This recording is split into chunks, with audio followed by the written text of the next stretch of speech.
बघा पूर्ण शेत पाण्यात राहिलं आहे. कापून ठेवला पूर्ण भात शेतामध्ये आहे.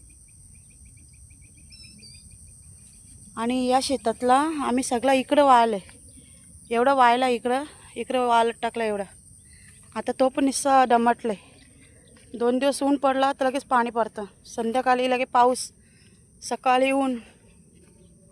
एवढं शेतातलं इकडं वाळले सगळीकडं. एवढ्या कवल्या, अर्ध्या कवल्या तशाच वाळत टाकायच्या आहेत.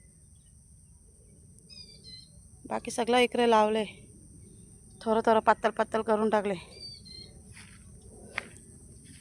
आणि शेतातलं बघा पाणी किती, भरपूर पाणी आहे शेतामध्ये. कुठं काढायचे ना कुठं वाळत टाकायचे तेच समजत नाही.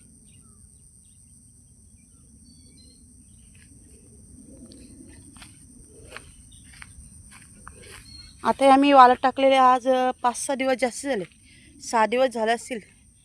6 दिवस सतत पाणी पडतं. वाल तरी कुठे टाकायचे.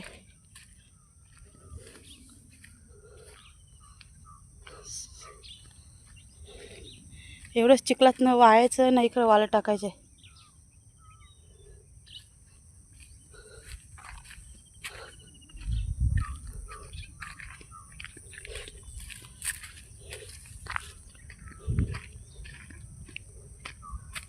या शेतामध्ये भरपूर पाणी बघा.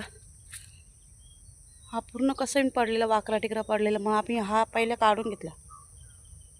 एवढं पाणी झालं शेतामध्ये.